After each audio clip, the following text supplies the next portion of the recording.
Well, that's our next conversation this morning, Lagos Road Worthiness Campaign. Just a few weeks ago, we had the Director of Vehicle Inspection Service in Lagos on the show, and he gave an explicit explanation on the new roadworthiness policy and, of course, issues your reactions. Informed production to say, we need to have this conversation again. So he has come back to give an update on the roadworthiness campaign. And thanks for joining us this morning. Akin George Fashola is Director, Vehicle Inspection Service in Lagos. Good morning. Thank you for having me again.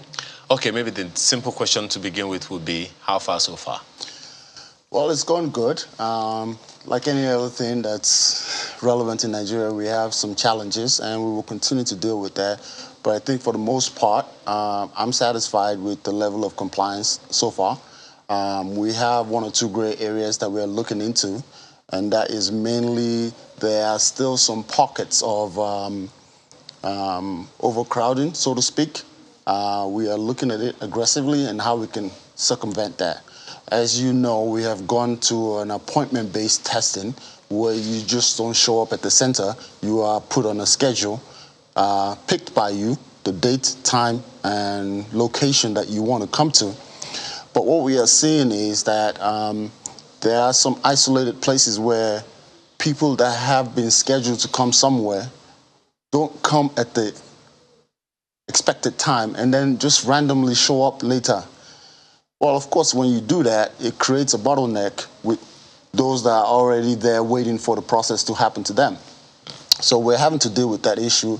And then some of the other issues are because of the way the state is set up, where people migrate in the morning to a particular area, and once they do that, they always want to come to specific locations, and it is relentless.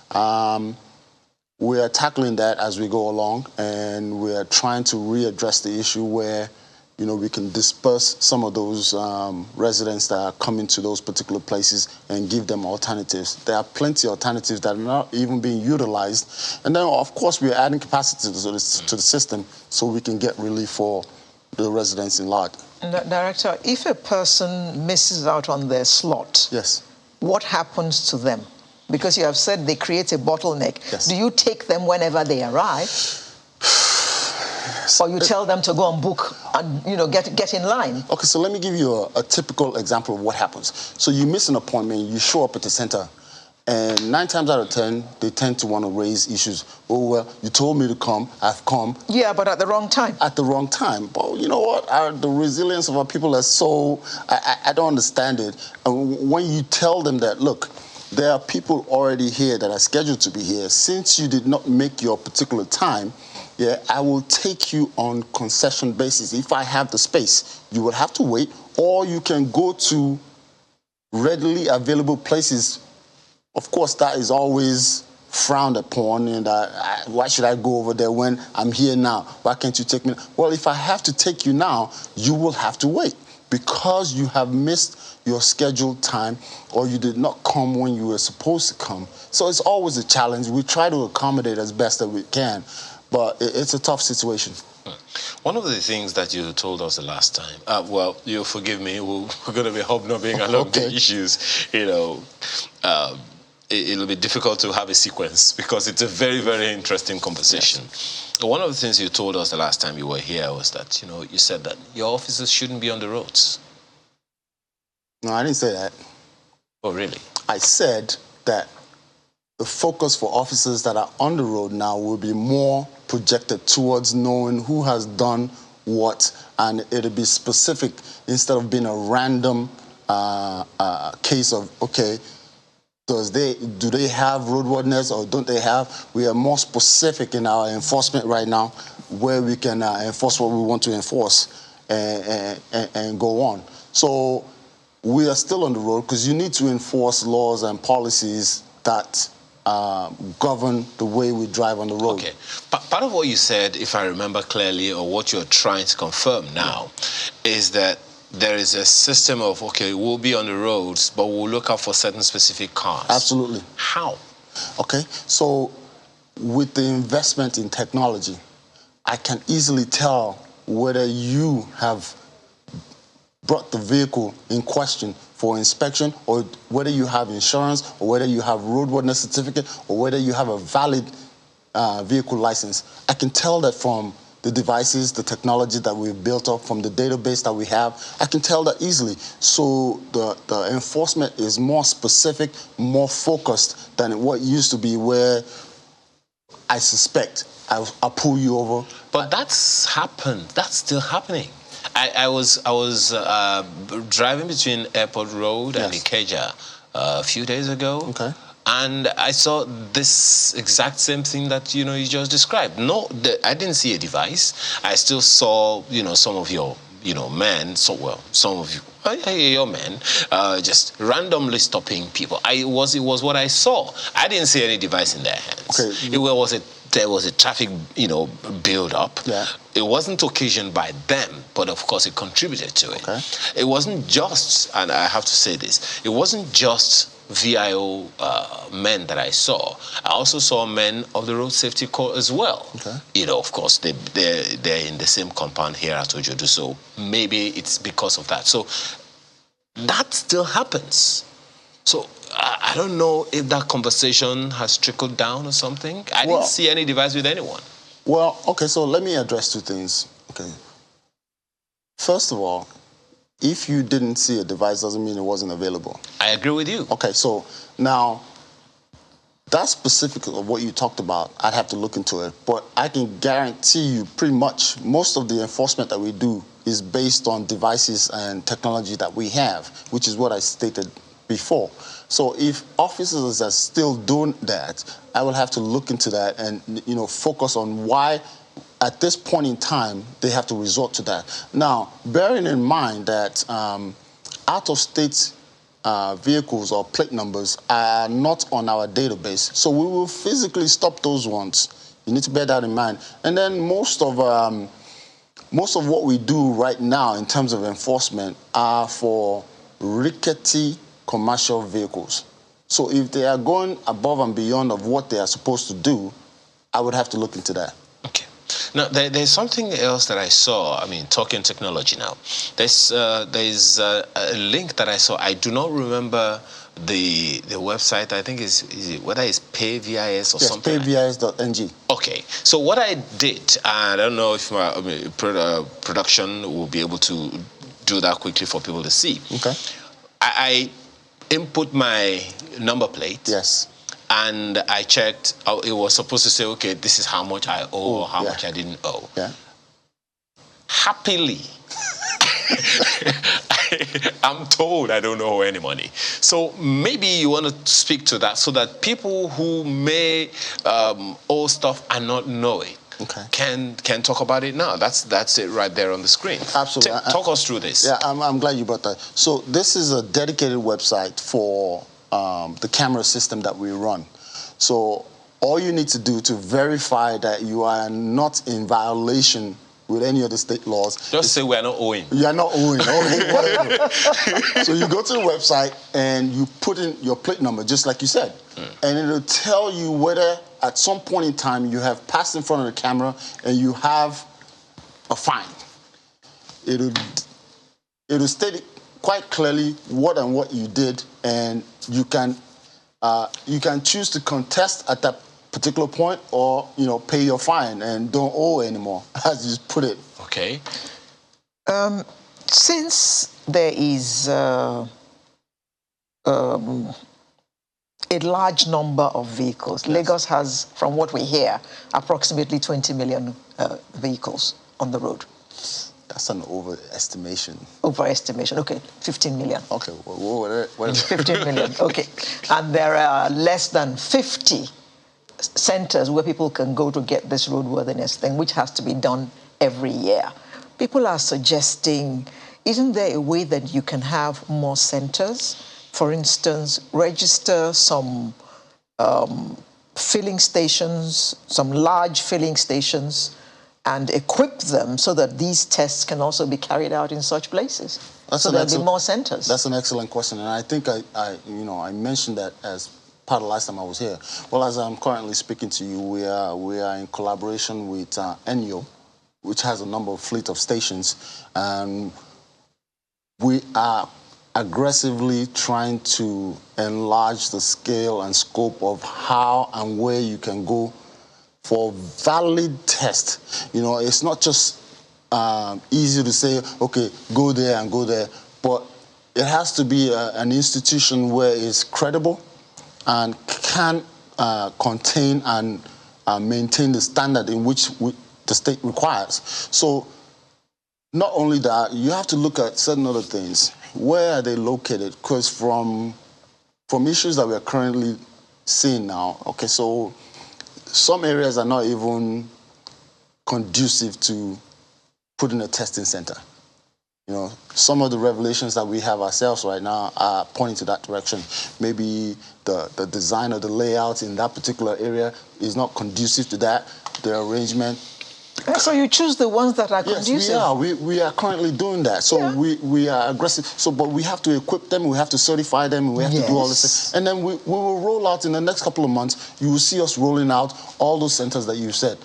We are with Unilag, we are with Enyo, we are with some Dangote Group, some places that they own, LBSL, Lagos Bus Services along Oshodi Expressway.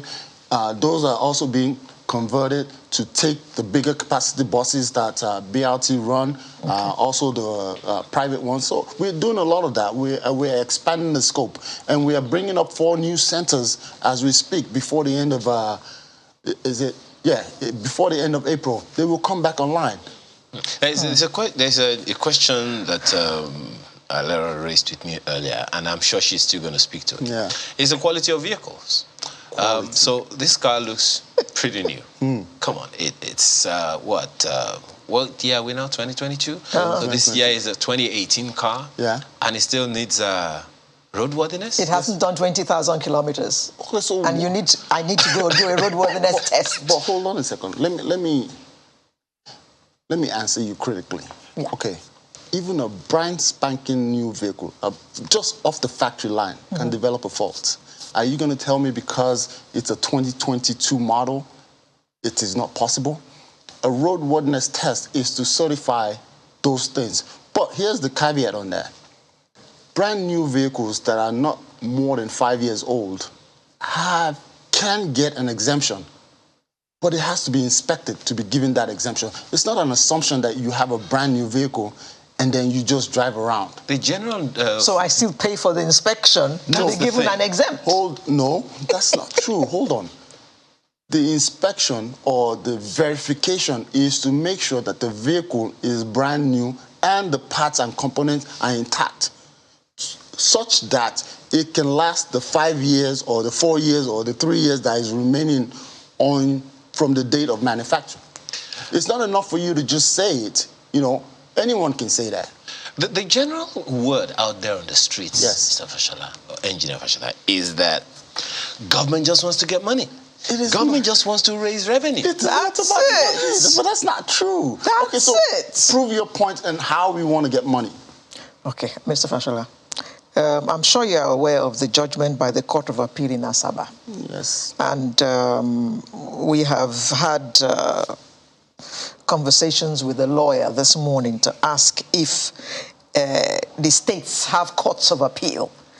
And the answer was negative, which means that any ruling by the Court of Appeal applies nationwide. And the Court of Appeal judgment states clearly that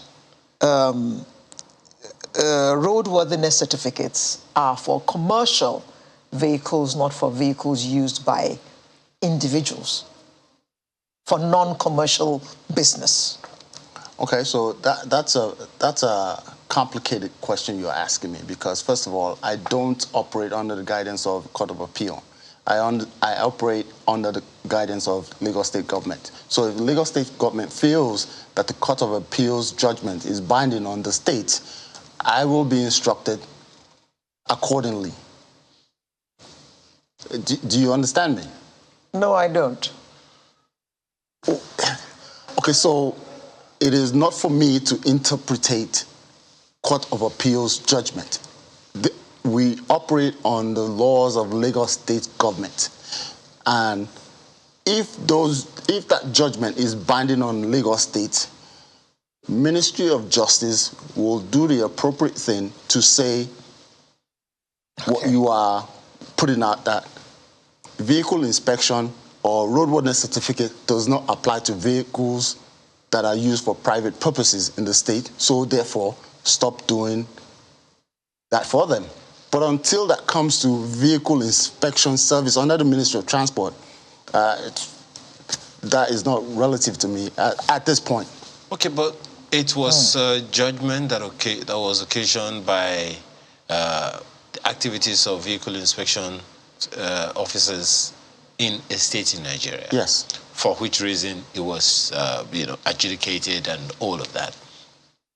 You are, in the vehicle inspection business. Yes. And it's a judgment of a court. Okay. Shouldn't you also be interested in how that would affect your job? Well, I just stated that. Okay, so under Lagos State law, it is a law in the states that you, either private or commercial, are subject to a roadworthiness certificate.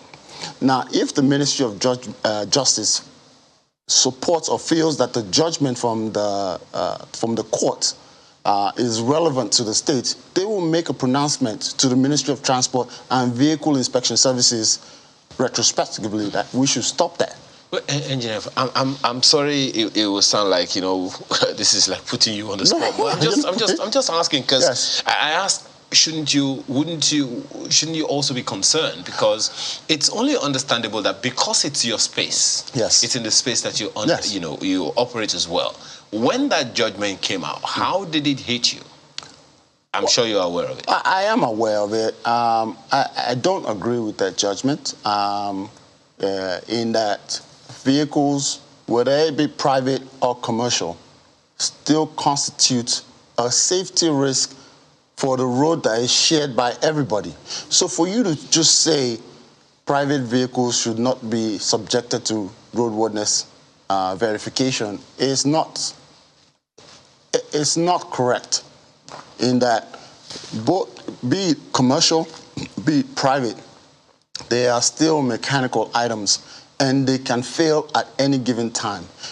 The main essence of a roadworthiness certificate is to, from time to time, check the validity of the components of that vehicle and make sure the minimum safety standard is applicable across board. So it is not subjected to commercial or private entity. Now, if you say only commercial vehicles are subject to roadworthiness, what about the private ones that have accidents every day, break down and do this and all of that? They still share the same road. We all apply the same road. So, as an engineer, I don't agree with that judgment, but it is not my call. And like I said earlier, it is the call of the Lagos State Ministry of Justice. Exactly.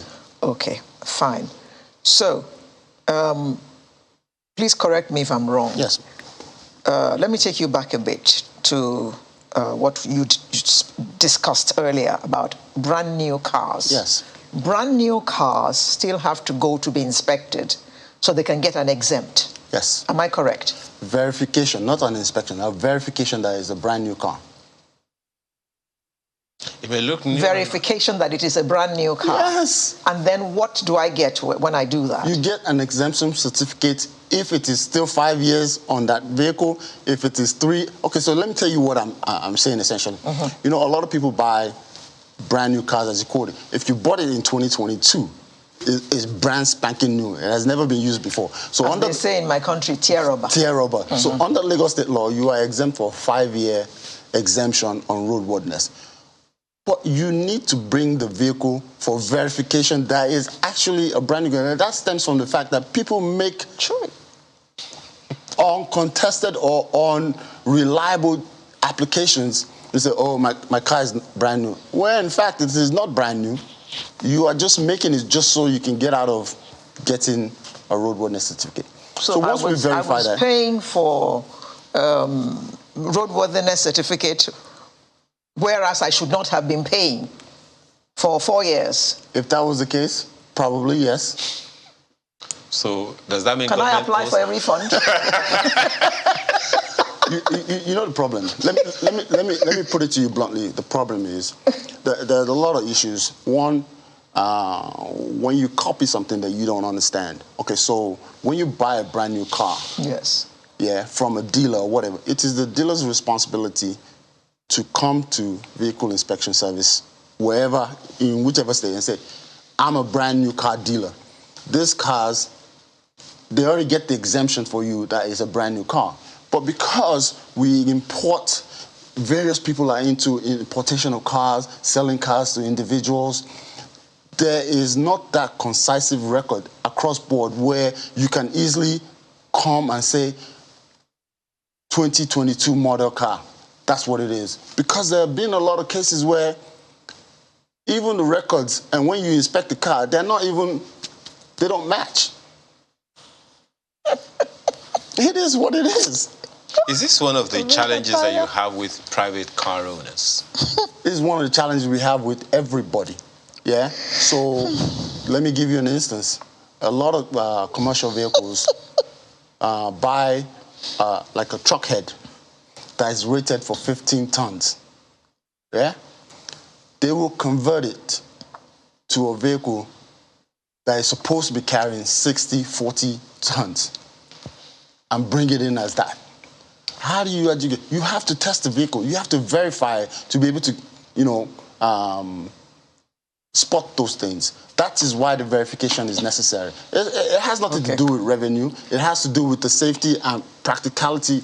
Mr. Fashion, no, but it is. Revenue is there, John. No, it's not. I beg. Look, the revenue is you paying your license, you paying your roadworthiness, you paying your insurance. It is not a revenue drive. Okay, so tell me what has changed since 2019 till date. If it's not a revenue drive, there are those, for instance, is it Afolabi on Twitter saying, does the new roadworthiness inspection protocol apply to Danfo and trucks? Most of them are not roadworthy. Thank you. When will this change for better? I think the question what have they done about rickety commercial vehicles plying the roads? Alora is asking is, if it is not about resources, because Danfo and all of those things, they may not give as much money as private car owners would give. That's perhaps the question here. But that's an assumption. I said it last time. Look, the main drive for no inspection, no roadworthiness certificate is for safety purposes. It's not a revenue drive because the prices you were paying before hasn't changed till now. So if it was a revenue, how much is it, by the way? It depends on the vehicle. Okay. They range anywhere from 2,000 all the way up to 16,000, depending on the type of vehicle. Okay. If we're gonna, I'm sorry. Yeah. If we're gonna multiply 15,000 naira by, let's say, just 1,000. Yeah. That's how much? That's some money. It is some money. So it's got some elements of revenue drive. No, it doesn't, because one thing has not changed to the other. Let me tell you what the biggest issue is. We are so used to the fact that I just collect my documents and go, and there's no stress. Now, I agree with some of the comments that have been made that, commercial entities, Danfos, for instance, have been a bane in the community for a long time, which is why I said earlier or before in the last program, okay, so our enforcement drive is mainly on commercial. We go to the parks to enforce this no roadworthiness, no certificate. As a matter of fact, next week, we are rolling out a whole new program to reinforce the fact that we do go to those parks. We line them up. Now, can we get all of them at the same time? No, that's wishful thinking. Okay. We will do it on a continuous basis to try and eliminate or at least reduce it to the barest minimum. Mr. Fashola, yes. If you have been as efficient as you're trying to make us believe, then we should no longer see as many rickety commercial vehicles as we see on the roads. Commercial vehicles with no windshields, they have nylon sheets. I know what you're talking about. Their exhausts are spewing all the monoxide in this world, and somebody has issued them a roadworthiness certificate? No. See, that is where I want to come in on that correction. In time past, because of the way we give our roadworthiness certificate, that would have been the case. which is why we made the decision come January, you can no longer collect a roadworthiness certificate if you have not been inspected. So, but those things are still on the roads. well, hold on a second. I'm holding. They are on the road, and we are enforcing them because for them to get it now, you have to come for inspection. You can't realistically expect Lagos State government or vehicle inspection services, for that matter, to eliminate all of them in one day. And if they don't come for the inspection, what happens? Oh, then we apprehend, impound, and confiscate the cars. How many have been confiscated in about a month? In about a month, I give you numbers. Well, each zone, when they do enforcement, take about 4 or 5 a day. Physically take it. Some of them ply the roads only at night. A good point. And they don't even have headlamps. But they're still out at night. Wait, hold on a second. That is a good point. And you look. See, when we are being realistic about this, you need to formulate strategies in which officers can work in that environment, which we are currently looking at. It is not easy for what you just asked to do. To go it's difficult enough during the daytime. To do it at night. Engineer Fashola, I know that your job is not easy. I know that your job is not easy. It can never be easy. and I'm pretty sure that, because, perception is reality. It's the sad fact, okay? Many people who perceive that, VIO officers only aim for private cars, they're not doing anything about commercial vehicles. They have their own, reasons for saying that, maybe perhaps because of things that they have seen. By the way, has the Twitter handle of the VIO office, has it become active again? It's active. Okay. Maybe somebody just sent in something. Wouldn't they inspect Okada as well? Okay, so let me give you. Let's make a practical point. Okay. Are you aware of what happened a couple of days ago at Ojodu Bridge here, where an officer was killed trying to enforce this Okada issue? People think that we don't enforce them. We do. An officer was just life snuffed out of him trying to enforce Lagos State government's policy on no Okada at various points. And they came back in huge numbers. They had to retreat. Now, how do you justify, retaliating, trying to protect yourself? Those are the things that you need to consider. Okay, so I'm not saying that it doesn't happen. I'm saying we are doing what we need to do, how we best understand it to get rid of the problem. Well, we have to thank you very much for this time. Again, we will bring you back as often as possible. Oh, definitely. Absolutely. Definitely. Well, there's something, Ola says commercial buses don't go through all these checks. They only aim for private. Let the vehicle chief share the data of cars that have been checked. I would crave your indulgence that you bring along all this kind of data the next time you're coming, because the public are interested in the data. Okay, so can I answer that? Even if I show you the data, we will still come back to this because the rhetoric will be... We will still not believe you. Yeah, exactly. So how do we... You can never win. Let's hold this conversation here Give while up. No, we can't, because it is not conducive to our environment. Although there is some data, some of these things can be Googled. According to the Lagos State government, out of the 26,442 vehicles tested under the exercise, 10,444 failed the test, while 15,998 passed it. But the numbers have gone up to 62,000 now. Yes, that failed. No, that we've tested. About 33 have failed. 33,000. 33,000 have failed. Half. Yes, I'm giving you realistic numbers. Okay. And we would also like to hear the commercial data. I would how many of them have passed? How many were tested? How many passed? We could go on and on. We could go on and on. Cool. We await those figures. Thank you. Please hold your gunpowder dry. Engineer Akin George Fashola, Director of Vehicle Inspection Service in Lagos. Thank you so much. Thank you for your time this morning. Thank you very much. All right, so we pick on another conversation after this break. Please stay with us.